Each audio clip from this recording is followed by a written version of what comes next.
when someone first hears about Islamic banking, the typical first reaction is, how do you do that?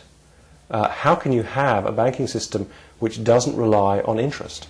Because interest is fundamental to the way we do banking these days. In the current versions of the Old Testament and the New Testament that people read, there are multiple references to the prohibition of usury in Leviticus in the Old Testament and in many instances in the New Testament, where it's clearly stated that riba is forbidden. As a matter of fact, the Catholic Church had that as part of their creed up to the 12th, 13th, up to almost the 15th century. They still were applying the laws of usury, and European bankers had to discover tricks for getting around that prohibition, and eventually it was dropped, and usury, which used to refer to any increase, got only to refer to exorbitant rates of interest. And as a matter of fact, to this day, many states in this country have usury laws that are ceilings on interest rates, so you cannot charge more than, say, 25% or whatever. There are two types of riba. There is riba al-nasi'a, which is based on the money for money, which is for the, the time value of money. I give you a loan, and I ask you to pay, a premium on it a month later or a year later, and there is no question that this is the riba which is haram, that is, any form of interest.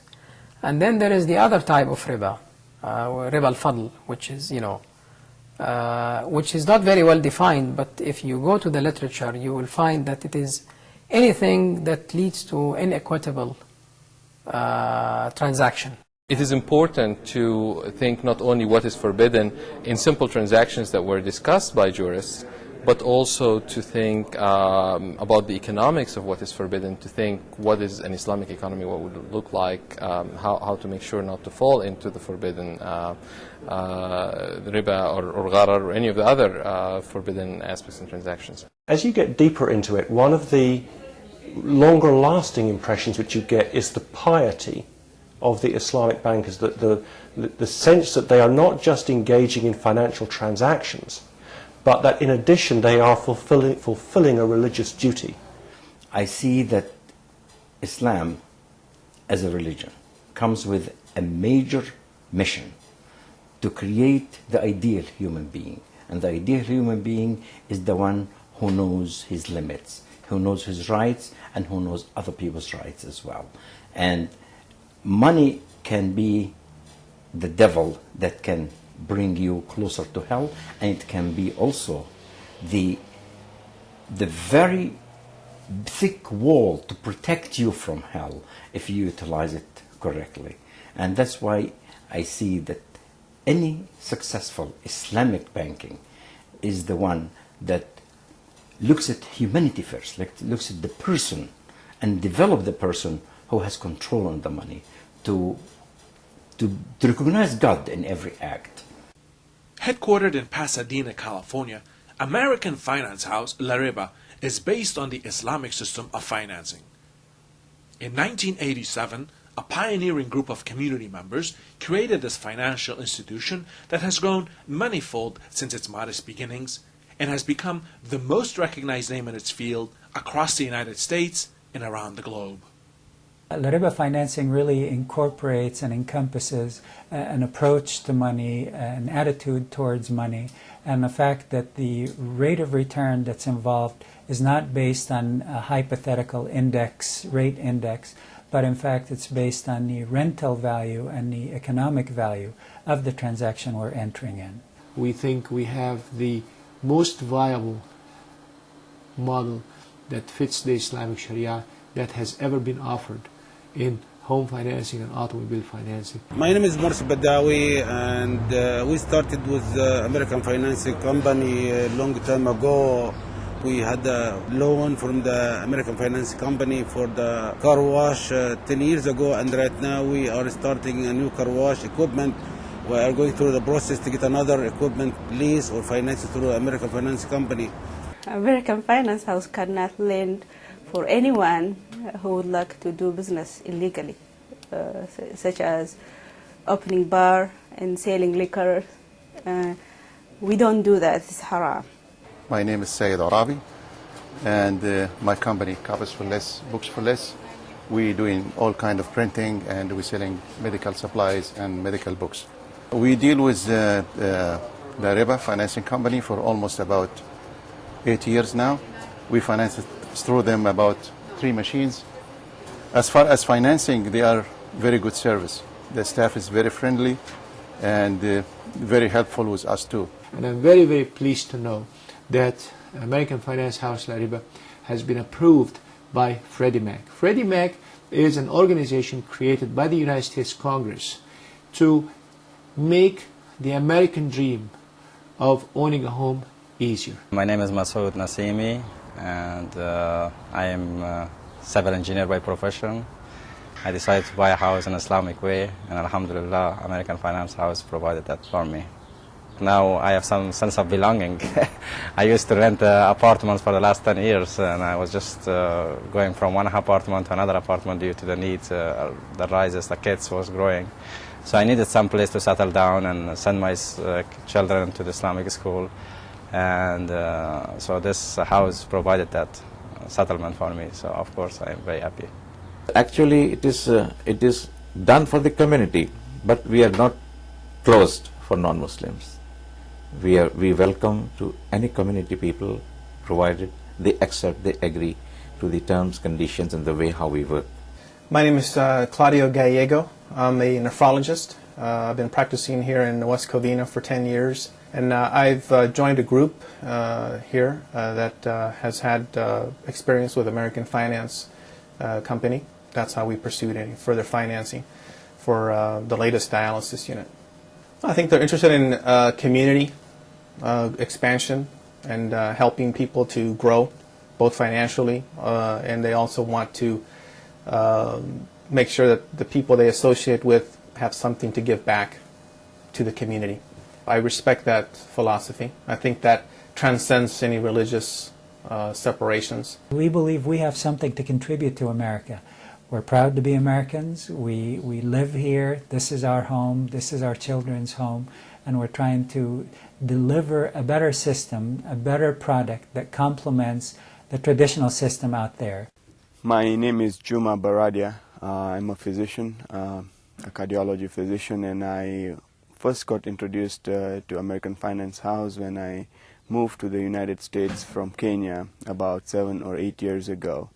And I had no credit history whatsoever. It was very hard to get any credit from anyone. And I was trying to establish myself to start my residency, and I introduced myself. And without any knowledge of him ever knowing me, he was willing to help me start or give me a loan without any collaterals on the Islamic principles. We try to be a part of the life of our clients. We try to be as involved as they'd like us to be. We look at it as forging relationships, not just providing a loan to a client. My name is Jeff Shama. I'm a professor of engineering here in LA. We needed financing, and this is Islamic financing, and if it's available for us and convenient as it is, we wanted to take advantage of that. We found the opportunity to be competitive with what we got with the bank, so financially it worked out for us as well. The website of Lariba gives some background about Lariba's activities, and it also has some informative links to other information on the notion of Islamic banking and Islamic financing. So both the general background and specific projects of Lariba, their philosophy and their methods. And my first contact was through emailing them through their website as well. We are a specialized house, and we have a very recognized name as serious, innovative, high quality, transparent, American regulated finance company. What if everyone said, we won't pay interest? Well, there is such a movement. In Dallas, ABC's Peggy Waymeyer. Interest is banned because under Islamic law, all parties to a financial transaction must share in the risks and the profits, and no party can be guaranteed a return at the expense of someone else.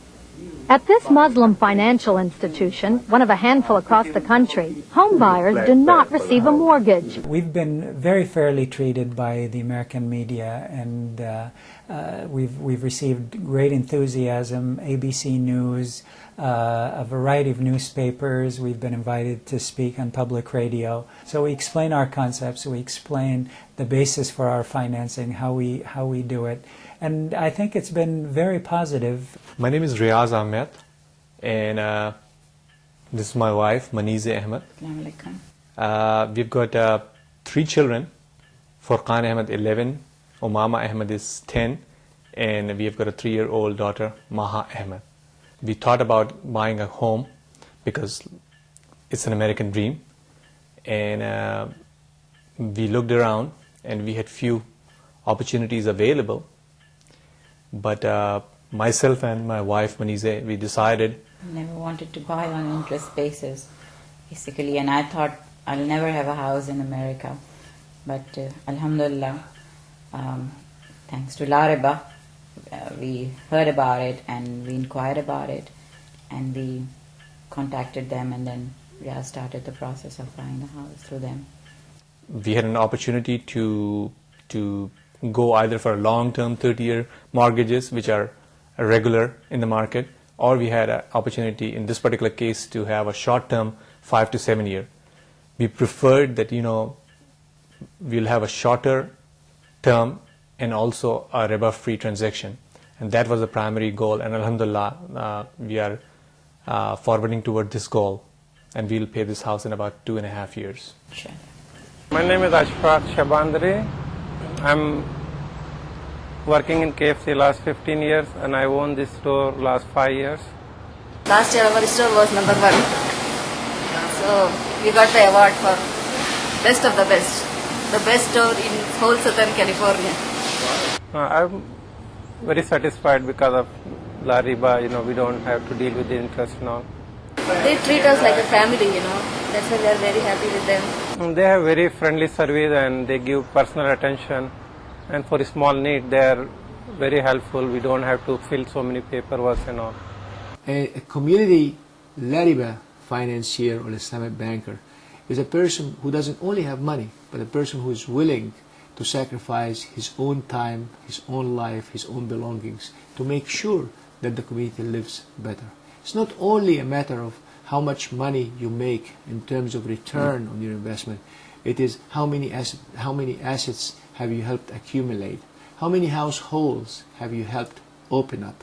How many people have you made their lives better? How many people have you touched not only their vision, their aspirations, their spirits, their hearts, but touched their pocket, their wallets?